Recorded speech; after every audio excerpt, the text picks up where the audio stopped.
Ciao a tutti amici di Un Sorriso in Più e bentornati con il nostro appuntamento settimanale con i migliori risultati sportivi.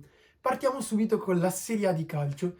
Si sono giocati due big match molto importanti che vedevano Milano contro Roma e partiamo proprio da questi. Sabato alle 18 è scesa in campo l'Inter in un San Siro gremito contro la Roma. La partita è stata senza storia. I nerazzurri hanno battuto la squadra allenata da Mourinho per 3-1 con il gol della bandiera della Roma arrivato soltanto a 5 minuti dalla fine. La squadra di casa è partita molto più concentrata e cattiva e ha giocato un primo tempo ai limiti della perfezione, schiacciando la squadra giallorossa nella propria metà campo. Passiamo ora al Milan, che giocava invece domenica sera all'Olimpico contro la Lazio. Qui la partita è andata in modo ben diverso.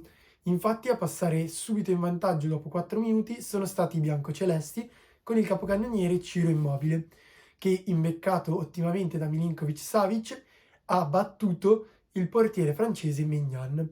Il Milan da quel momento ha iniziato a spingere e attaccare, concludere verso la porta e purtroppo tante volte anche fuori dallo specchio.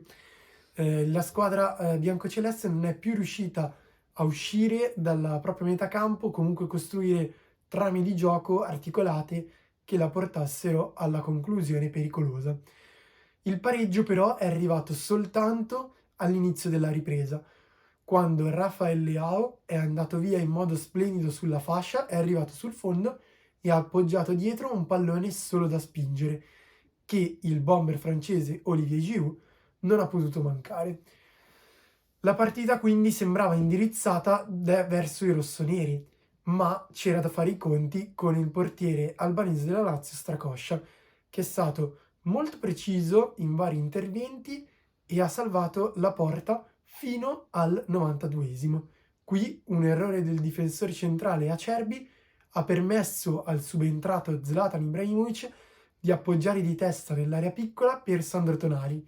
Il ragazzo del 2000, milanista da sempre, ha stoppato con la coscia e con la punta ha anticipato il portiere, segnando il gol del 2-1 e della definitiva vittoria rossonera.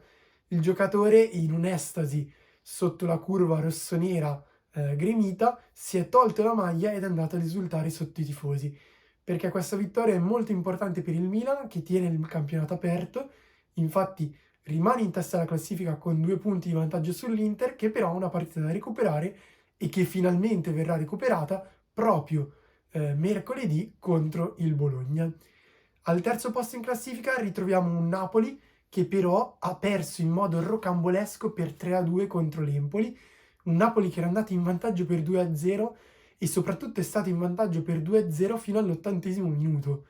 Qui, in modo del tutto inaspettato, ha prima subito un primo gol, poi su un errore clamoroso del portiere che ha rinviato addosso all'attaccante dell'Empoli Pinamonti e così si è fatto gol da solo in sostanza, ha subito il gol del pareggio e 2 minuti dopo è arrivato il gol del definitivo 3-2, questa volta su una splendida traversone della tre quarti l'attaccante Pinamonti si è fatto trovare pronto e in spaccata ha segnato il gol vittoria per un Empoli che non vinceva da 16 partite proprio da quando aveva battuto il Napoli per 1-0 al Maradona di Napoli.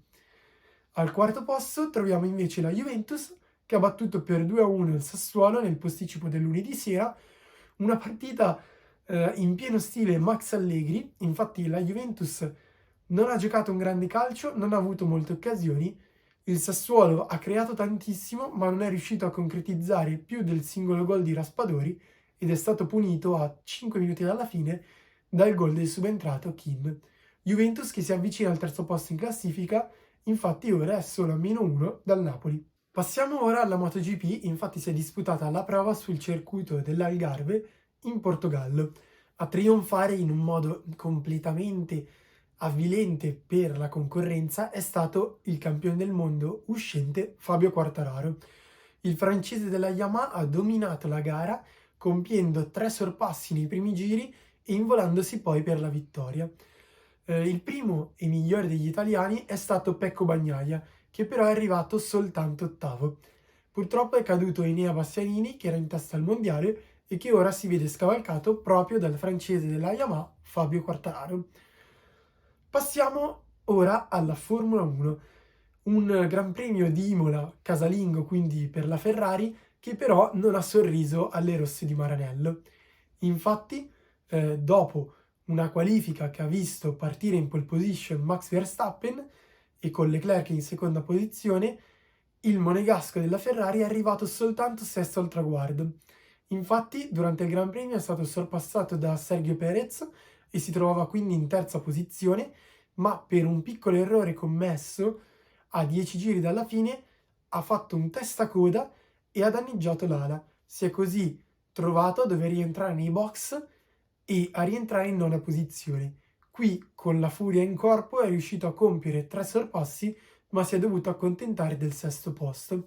Sul podio sono andati quindi Max Verstappen in prima posizione, in seconda posizione Sergio Perez, sempre su Red Bull, e in terza posizione Lando Norris su McLaren. Invece la gara di Carlos Sainz, l'altro ferrarista, è terminata al primo giro.